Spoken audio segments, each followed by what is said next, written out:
Welcome to Governor Review Podcast. Of the pandemic contributed to his loss in November's presidential election will take back the Republican stage today after a month or so of relative quiet. The former president is the headliner at the conservative conference held in Orlando known as CPAC. It will be his first major appearance since he left office on January 20th. NBC's Kelly O'Donnell is at the White House with details. Kelly, good morning.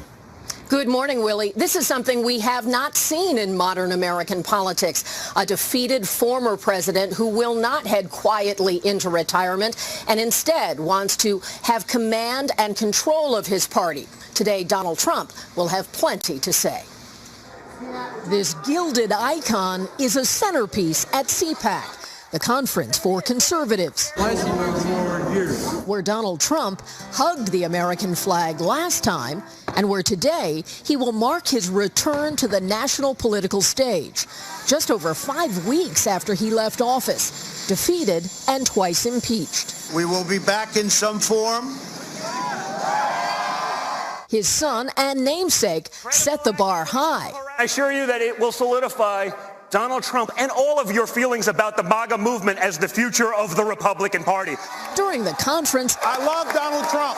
The policies and the strength of President Trump. Any reference to Trump is a crowd pleaser. Put Mr. Trump back in the White House in 2024. Trump is the one that will bring unity to our party. He is the one that's going to bring us together because his policies work. A Trump rebound could block the path toward 2024 for other Republicans, like Trump's Secretary of State, Mike Pompeo. I hear President Biden saying, America's back.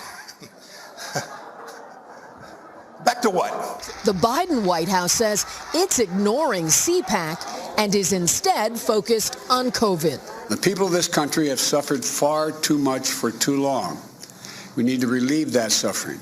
Both President Biden and Vice President Harris selling their COVID relief package. It puts $20 billion toward a national vaccination program. The president pushing the Senate to move forward quickly. We have no time to waste. And President Biden remains at his home in Wilmington, Delaware until tomorrow, and aides say he will not be following what's happening at CPAC. Those sources around President Trump, former President Trump in Trump world, say that part of his scripted remarks today will be talking about changes to state voting rules and the future of the party. But when Donald Trump is in a room feeling the energy of supporters, that's when he really says what he's thinking, and that's what we'll be watching for today. Willie? And that's when the script goes out the window, as you know well. Kelly O'Donnell at the White House. Kelly, thanks so much. Meanwhile, Brennan, former director of the CIA. He is an MSNBC senior national security and intelligence analyst and the author of Undaunted, My Fight Against America's Enemies at Home and Abroad. Director Brennan, good evening. Good evening, Joshua. What do you make of this report? I feel like it says things that we all kind of knew and or suspected for a long time, and we're just kind of wondering if and when the U.S. government would just say them out loud. Well, I agree with you, Joshua. I don't think there was anything really new that came out in this declassified intelligence assessment. It holds Mohammed bin Salman, the Crown Prince of Saudi Arabia, responsible for the murder and the horrific dismemberment of Jamal Khashoggi, who at the time was a resident of the United States and a columnist for the Washington Post. But I think we are still to hear from the Biden administration about what accountability Mohammed bin Salman will have for this murder, because it's quite clear to me that although the assessment says that he ordered the capture or killing of Jamal Khashoggi, I believe that those Saudi agents that actually conducted the murder did so at the direction of Mohammed bin Salman. It's been my experience working many years with the Saudis that they would not have carried out that type of act without the explicit authorization from on high. And indeed, that declassified assessment says that Mohammed bin Salman's underlings would not have carried out such a sensitive operation without the Crown Prince's explicit orders. So again, I think there's still some reckoning and some accountability that has to be meted out for the Crown Prince's order to kill Jamal Khashoggi. Can we talk a bit about the U.S. relationship with Saudi Arabia? Chuck Todd asked Canada's Prime Minister Justin Trudeau about the Canadian-Saudi relationship on Meet the Press, And Mr. Trudeau was very measured in the way he described that relationship. Watch. Is Saudi Arabia an ally to Canada? No, I wouldn't say it. They're a country we do business with. They're a country that we continually advocate for greater transparency, greater human rights, protection of women, of activists. There are a lot of challenges. They were the host of the the G20 last year, which meant we.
To the United States, where, as the Outsiders told you this morning, and they'll tell you again in our replay a little bit later tonight, Andrew Cuomo, the New York governor who at the height of the pandemic wrote a book about how awesome his leadership was, despite the fact that his government made decisions to put COVID-positive patients back into nursing homes, then lied about it. The numbers actually ended up being doubly as bad as they were, but he even got an Emmy for his efforts. Well, now, he was very high and now is falling very fast. A second sexual harassment claim has been made against the Emmy Award-winning politician. And watch the celebrities run now.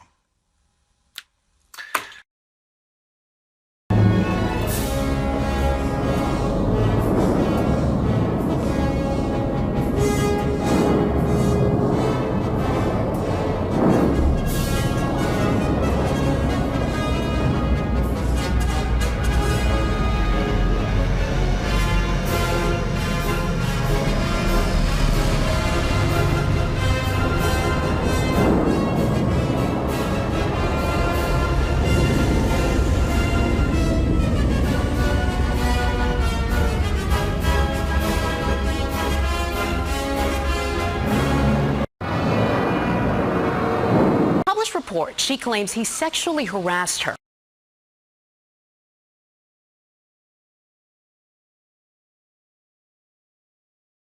A bombshell revelation from another former aide of Governor Cuomo's. In a published report, she claims he sexually harassed her. And tonight, the governor is asking for an independent investigator to look into both cases. First, former aide Lindsey Boylan came forward this week with her story. Tonight, Charlotte Bennett is telling her story. And News 4's Anjali Hemphill is live at Cuomo's East Side office with her claims and what the governor is saying about it all. Anjali? Well, Gilma, these allegations come at the same time Cuomo is under fire for his handling of COVID in nursing homes, and now some lawmakers are calling on him to resign. Another bombshell in the same week against New York Governor Andrew Cuomo, with a second former aide accusing him of sexual harassment.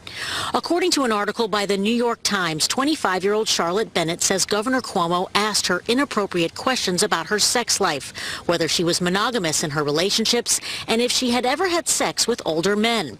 Bennett claims the harassment happened late last spring and summer, during the height of the state's fight against the coronavirus, while she was working as the administration's executive assistant and health policy advisor.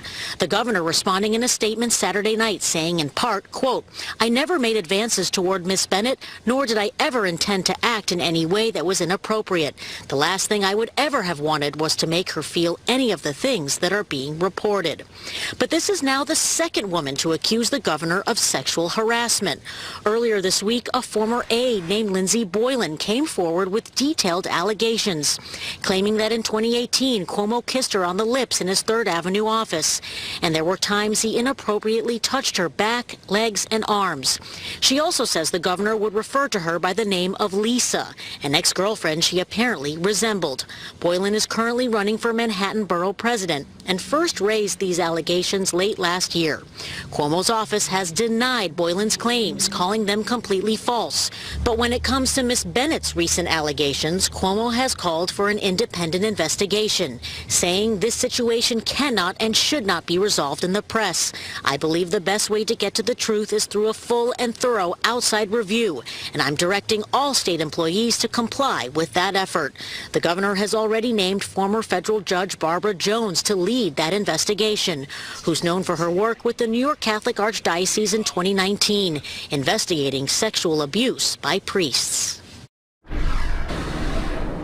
Well, Jones had a great reputation while on the bench, but she was also the arbitrator in that Ray Rice case that was controversial, and some lawmakers question if she is truly independent. So far, several Republicans and even a couple of Democrats have called on the governor to resign. We're live in Midtown. Anjali Hemphill, News 4, New York.